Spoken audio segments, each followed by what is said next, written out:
Are you looking to build a workplace where people feel valued, supported, and inspired to grow? Well, you're in the right place. Welcome to the Give River podcast. Each week, we chat with thought leaders, wellness experts, and industry changemakers to explore fresh ideas on workplace well-being, leadership, and professional growth.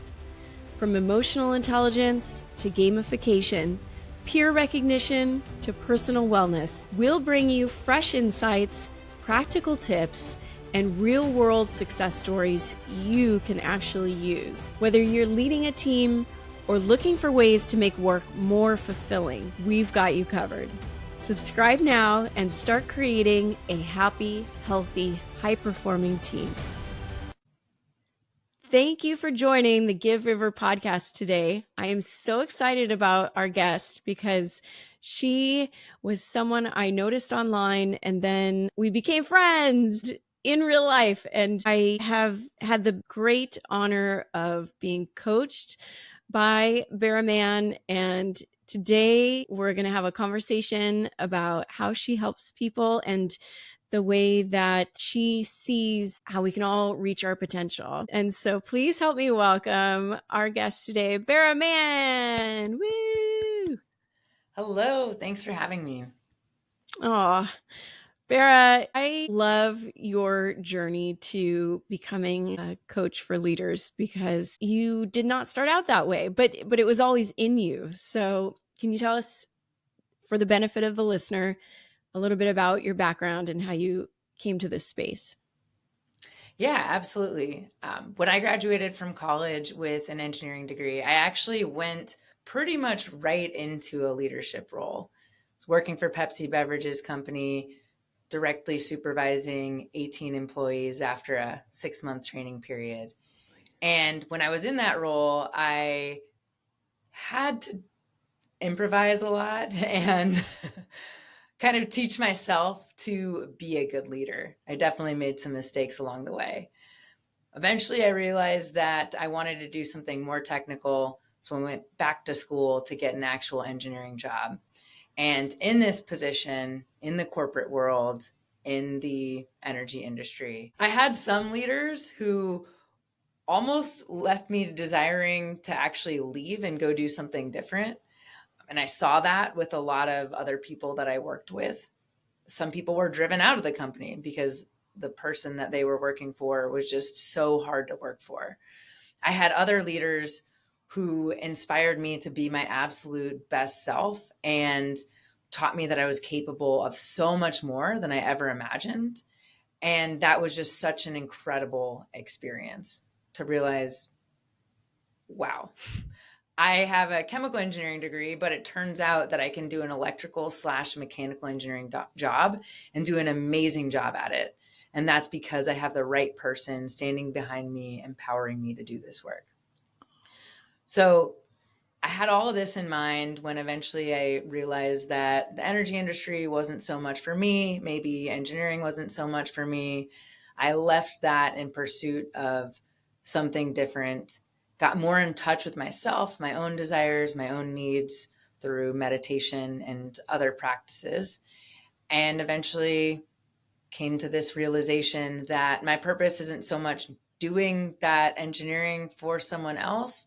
It's taking this way of being that I learned from my engineering training, which is taking different skills and different knowledge and combining it in a way that makes things work and helping other people to be their best selves and to be the best leaders that they can be. What a gift. What a wonderful thing. Because like you said, the person kind of guiding you and encouraging you makes all the difference in life, in a workplace. So I'm just curious, Bara, what were the bad managers doing? I think one common thing that the bad managers have in common, and let's say the bad managers who are almost good managers, right? Because I've seen some really bad ones who just don't value their employees and who aren't nice. And let's not talk about those because they're probably not listening to this podcast, right? But there's a lot of people who are really well intentioned, maybe really good at their jobs, but they're not great at leading others. One thing that those people have in common is I think a lot of times they try to push people to get them to behave or act the way that they want them to. So it's more about control for them, whether it's intentional or not. Often it's not, to get this desired result that they, the manager themselves, are very clear on. That's interesting when you say push as opposed to pulling. So, with a stick or a carrot, and that definitely is very common in our culture. There's very few carrots, I feel like sometimes when it comes to managers. But as a coach, do you use sticks or do you use carrots? Do you push or do you pull? I absolutely prefer to use a carrot than a stick. In fact, I would never use a stick unless it's to like hold it out and then have someone can grab onto it and you can help move them along.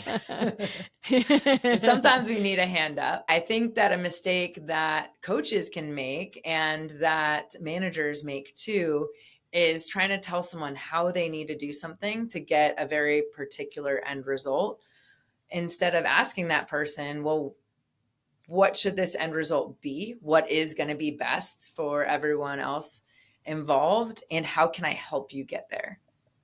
Mm-hmm. It sounds like it's more of a curiosity and asking questions than directives. Yeah, absolutely. That's one big thing because people really don't like to be told what to do. So even if you had the best advice, if you're telling someone what they need to do, how they need to do it, it's going to be hard for them to get there. Versus if you can get curious, that can help you both get to an even better solution sometimes. But either way, they're going to feel more energized and more motivated to do whatever it is that needs to be done, even if that is to go with whatever you initially had in mind. Mm-hmm. I often refer to my children because that's the stage in life I'm at right now. And it's like, I see that with children. So I can see how if you're doing that with, as a manager with your employees, it's going to be effective. Yeah, absolutely. I mean, adults are just big children, really. So we can learn a lot from kids. Adults are big children who have been disciplined into following orders. But just because we can follow orders doesn't mean that actually receiving orders is best for us or for the end result of the organization. Exactly. Something a lot of CEOs or CFOs lose sight of is, yes, it's about the bottom line, but it's about the bottom line. And if you can work with your people and cherish them and figure out what's best for them, then they will do the best for the business. Absolutely. Bara, what executive leadership or personal development topic is most important to you right now? Productivity and efficiency is a really important topic to me. How did it become important to you? It became important to me because I was seeing myself waste so much time trying to be so efficient. And I've seen it in a lot of clients and a lot of friends where they just cost themselves so much time in their personal lives and in their work lives by being stuck in their own heads and their own thoughts. Wow. So so we're trying to be efficient, but we're just getting caught in our own heads. That's crazy. So how do you not do that? Or how do you know when you're doing that? I think the classic example of this is when you're trying to rush to get somewhere. Like, don't be late, don't be late, don't be late. And suddenly you forget your keys. You have to go back inside for your water bottle. Maybe you realize that you forgot your jacket or those important notes. I think we've all done that. And I think we've all experienced that energy beforehand, like that sensation in your bodies where you just feel so rushed, like something just feels so urgent and it be kind of becomes all consuming and it backfires. Have you been Mm-hmm. there? Oh, yeah, for sure. And now I'm mostly on the other end of that. And it's amazing how, I'm sure you help your clients with this, where if I am running a little bit late or I feel in a rush, like oh my gosh, my anxiety goes through the roof. And yeah, I forget stuff. And if I just take a minute, slow down, get quiet, all the things I need to remember pop into my head, and and it's like, and I'm so much more calm. I'm less likely to get into an accident, and I arrive, more fully there. I fully have experienced this. So how do you train yourself to not do that? Yeah. So first, understanding that even though it's counterintuitive, if you take those few moments, that can often give you a lot more time. You're more likely to actually get there on time, to finish the work on time, etc. Then it's doing it. And so that's what you're asking, right? Is how do we actually do it in the moment? How you do it is by bringing your awareness to your physical senses for just a little bit. So there's multiple ways to do this, but maybe I can walk your listeners through an example, if that's okay with you. Love that, please. Okay, perfect. So first, if you're in a safe space to do so, I invite you to just focus your awareness for a moment on your breath. Just notice the rising and the falling of your belly or your chest as you inhale and as you exhale.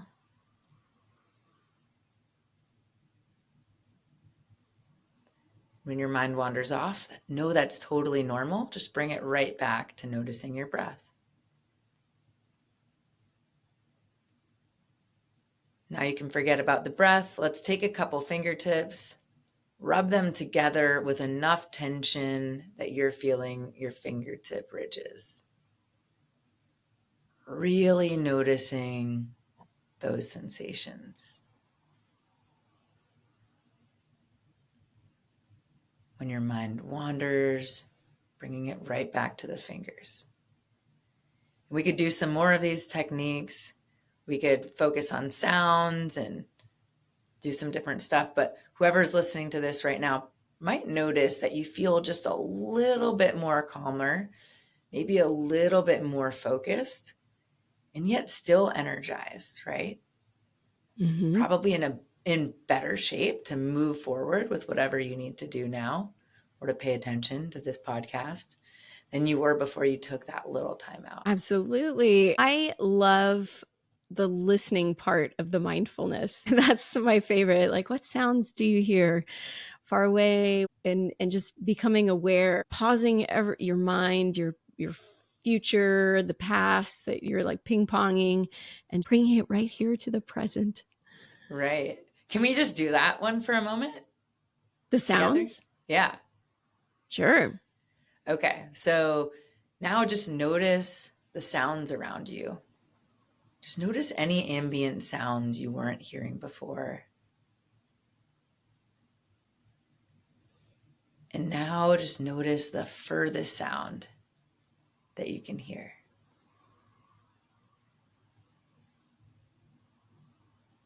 Now notice the closest sound that you can hear.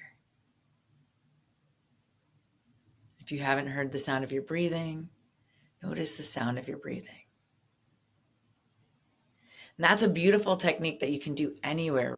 You don't even actually have to stop to do that. So when we're talking about pausing, we're not necessarily talking about putting life on hold, but it's just allowing that calm, noticing what's there. You can continue moving forward with your day, but in a more easeful, present way. So isn't that's probably really hard for people to comprehend, incorporating mindfulness with the result of being more efficient? Yeah. Does it That's sound counterintuitive? I mean, we know it works because we do it, but what kind of hesitations do you get from people? less on the hesitation side because so many people are just like not even open to hearing that. It just makes no sense to them. But oftentimes, when I ask for feedback at the end of the initial 7 weeks of my program, where people are really focused on incorporating these mindfulness practices into their daily life multiple times throughout the day, they give me feedback at the end that this took way less time than they thought it would take. And it actually seemed to give them time in their lives, because by spending maybe up to 15 minutes a day on this mindfulness stuff, somehow they were able to do so much more. So it's a sense of amazement, which I experienced myself too when I first discovered it. So it's pretty wild. That is really wild. That's awesome. And of course, time is our most precious resource. You can't get it back. It doesn't have to all be about the bottom line, but it certainly can help us so much in this one short, precious life. Yeah, absolutely. And the science shows that when you do this stuff, you activate a region of your brain that's associated with joy, happiness, empathy. So when we go back to talking about the importance of conversations and leaning into your employees or your leadership team in the right way, this is all going to help you do that as well.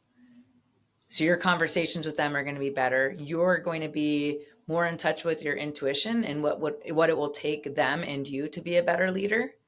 And you're both going to feel more joy as you do it. So it's going to help with your retention as well. Right. Yeah. And connectedness, because those relationships at work are so important. Absolutely. It's where you spend so much of your time. So might as well enjoy it if you can, right? Yeah. And the science shows not only does this stuff help you enjoy it more, it also helps you get better results. So it's just kind of crazy not to do it. Exactly. Exactly. And Bara, I think you are the best person to help people go through this, because you have taught me so much and you have a really good foundation with the positive intelligence. So, do you want to say a little bit about positive intelligence? Yeah, absolutely. So positive intelligence is a program developed by Shirzad Shamin of Stanford. He did a lot of his own research and also took leading research from different areas like cognitive behavioral psychology, positive psychology, a lot of different areas. They did a bunch of research and they found some of the things that we just talked about, that when you can get into this space that they refer to as the sage mind, you're way more effective, you're way more happier, your relationships are better, your performance is better, and your well-being is better. And they developed this program that helps you do that by teaching you about it a little bit over the course of 7 weeks. More than teaching you, actually doing it, actually implementing it into your life in a way that gives you time back. So, and it's got a great return on your time investment, that's for sure. And you recently got certified in that, and you lead people through these trainings. Yeah, I fell into it because I was just invited to try the program out and I thought, oh, this could help my clients. But I found that it was absolutely the most beneficial thing I've ever done for my own ADHD, my own focus, my own well-being. And that base program is what we're talking about leading people through. It's app guided, so you're getting a little bit of content, but then you're really motivated to be tapping in throughout the day with those just brief little moments like we talked about that give you so much more presence, peace, joy, success. At Give River, we call it fulfillment, because you're not just engaged, you're not just, going to stay at the company, you're actually fulfilled. You're excited, you're enthusiastic. Those are the same things. You are an advocate for, the group, for the team, and you're growing. I definitely agree that positive intelligence can help do that. And Give River has incorporated some of those elements into our micro learning. Beautiful. Yeah, I highly recommend that everyone taps into all of those micro learnings because, like you said, they're micro, they're simple things that can result in a massive change in your life. Yeah. And creates a habit. And I think that's what positive intelligence focuses on as well, is creating a habit. Side note, one thing I love about positive intelligence is our awareness of the judgments that we're making of ourselves and others and situations. Just minute to minute, we could be full of judgments, and it's really hurting ourselves. It's kind of like blocking off our ability to connect. It's separating us. Us and them. One other thing I love is the gifts of the sage. One that's really come in so handy in my entrepreneurial journey is seeing challenges as opportunities. And what is one of your favorite gifts of the sage? Oh man. Yeah, I think I have to go with the one that you just said. I want to come up with something new to introduce people to a new topic, but there's just so much power in that. Recently invested a ton of money into some program that turned out to be like not at all what I thought it was. And immediately my mind doesn't go to, oh, I'm such an idiot. How could I make this mistake? What a waste. It's, oh, I wonder what's going to come out of this or what I can create out of this. Like, where's this going to lead me to next? And that can just carry over into every area of your life. It's such a better energy for other people to be around as well. Efficient. Like, why are you going to spend time beating yourself up when you can't go back?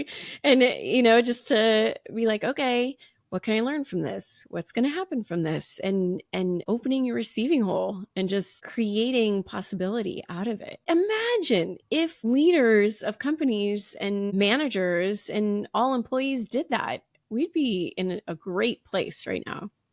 Another sage power, as they call it, that comes in really handy in the workplace is innovate. Oftentimes, when someone gives us an idea, we immediately look for what's wrong with that idea. And this can be really common in a corporate setting because you need things to be really effective. You need them to be really safe. So if you were to say, hey, Bara, I think we should build this thing in this way, I might say, well, if we do that, though, we could have these problems. Innovate teaches you to instead find what you like about that idea. Because in every single idea, pretty much, there's at least 10% of it that you could like, and then to speak to that. So you'd say, hey, I think we should build this thing. And I could say, well, what I like about that is that we're thinking about creating something new and we could use something new around here. And then spin off that with another idea that comes up for me, whatever it might be. And what that brings to mind for me is if we built this thing. And then if we have this culture in our organization where we're used to using that, you can say, oh, well, what I like about that is that it would enhance the beauty of our space. And what it brings to mind for me is something else and feed off of that. And it's amazing where you can get when you do that versus immediately shut someone down. No one likes to feel shut down. That doesn't make them feel creative or expansive or want to bring new ideas forward. Exactly. Oh my gosh. This could be so transformational. So I think if you're listening, definitely get in touch with Bara because every organization needs this. Every person needs this. Imagine the possibilities of what could come if we all practiced this. It would be really amazing. I'd like to live in that world. Speaking of living in a world, do you think that leaning on positive intelligence or emotional intelligence could sort of be a substitute or a good foundation for creating diversity, equity, and inclusion? What we're talking about will absolutely help to create a more equitable space, a space that's more accepting of diversity and a space that is more inclusive. One of the powers of the sage is empathy. I was told by a diversity, equity, and inclusion director at USAID that it basically boils down to empathy. It's understanding and being curious about others' situations. It's a huge skill and it helps create a way more inclusive space. I would never suggest that someone get rid of their diversity training or anything like that. And if someone's in a situation where they have to do that or where they are doing that, or where they're not doing that and they want to still create a even more diverse, equitable space, then I absolutely think that leaning into positive intelligence and all of these trainings are going to support you in doing that. The equity, the inclusion, that's a natural side effect of this kind of work because, like you said, it helps enhance the empathy. It helps us to see beyond what we just think is right or what we're used to from the past and to see what is actually most beneficial. It helps you to let everyone be their best, most authentic self. It helps everyone to stay in their strengths. And I could go on and on.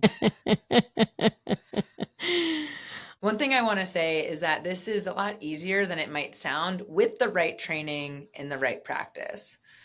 So one cool thing that is an outcome of doing the positive intelligence program, for example, is that you learn you can really have control over your mind.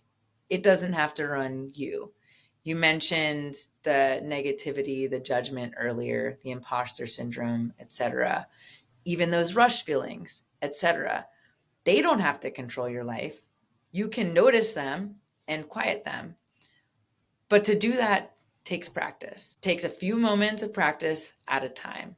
So starting to do some of these things we talked about, to pause when you're feeling stressed or when you're feeling judgmental or just not your best self, noticing your breath, noticing your fingers, noticing the sounds, that's going to be very beneficial for you. It's going to be even more beneficial if you're doing it before you need it and getting into that habit and creating that practice. So starting your mornings by doing some of those things is going to set you up to be in a better space to then use it when you really, really need it. That is so true. It's like building a muscle. Yeah, just like building a muscle. It can sound really hard, and it'd be really hard if you just went into the gym once and were like, okay, I'm going to build this muscle and I'm going to leave here with a ripped bicep. It's not going to happen, right? It would be literally ripped. Yeah. Literally ripped. But if you just start by picking up your coffee cup 10 times, and then advance into something, into your water bottle, and then go up from there, it's going to be a lot easier. And that's largely what we're talking about. You can learn as much as you want to, but until you actually start doing it, you're not going to create that change in your life. Well said. Great point. You have to put it into practice. We are the result of our habits and what we do on the daily. And I love that you pointed out that better to practice it before you even need it. So in the moment, you are prepared, because in those moments when our fight or flight or our mind starts to go crazy and kind of attack us or attack others, it is important to have what Shirzad calls mental fitness. Absolutely. Like if you were going to go do an Ironman, you would have trained and practiced before you got into that race setting, right? Or you think about people in the military, they practice in a safe space before they get to that place where they really need it. And that's how we ideally should start every day, is by engaging the sage mind, which you can do with those practices we talked about. You can really practice it if you do the positive intelligence program yourself or access some of the stuff that's in the Give River app. Thanks for mentioning Give River. And if you're listening and you are a member of Give River, you will find Bara's meditations and her practices in the river runs. So be sure to check out Bara there. Where else can they find you? I am on Insight Timer. You can look me up by my name, Bara Mann. Insight Timer, for those who don't know it, is a free meditation app. So I've got a lot of these great guided practices where you can really build up your sage muscle for free. Pretty cool. Also, you can find me on baraco.org. Am I allowed to offer a free gift to your listeners? Yes, please. Okay, great. So any of your listeners who are interested in gaining some of these tools for themselves or better understanding how their mind works, I'll gift them a complimentary self-sabotage awareness session. So if you go onto my website, baraco.org/podcast, then you can sign up for that session and we'll dive into exactly what's going on with your mind and how you can overcome it. Awesome. What a giver. You're such a giver. Thank you, Bara. Thank you so much. So anything else that you would like to leave the listener with? any piece of advice for leaders who want to make this change in their organization? Go easy on yourselves. If you start with that empathy for yourself, it's going to make it easier for you to give it to your team. I love that. It's so true. Bara, thank you so much for being here and for being my friend and for being a light in the world. And I am your number one fan. And I am just so honored that you shared your heart with us today. Thank you so much. Thank you so much. I feel the same way. You're doing such amazing work, and it's just an honor to be able to support it.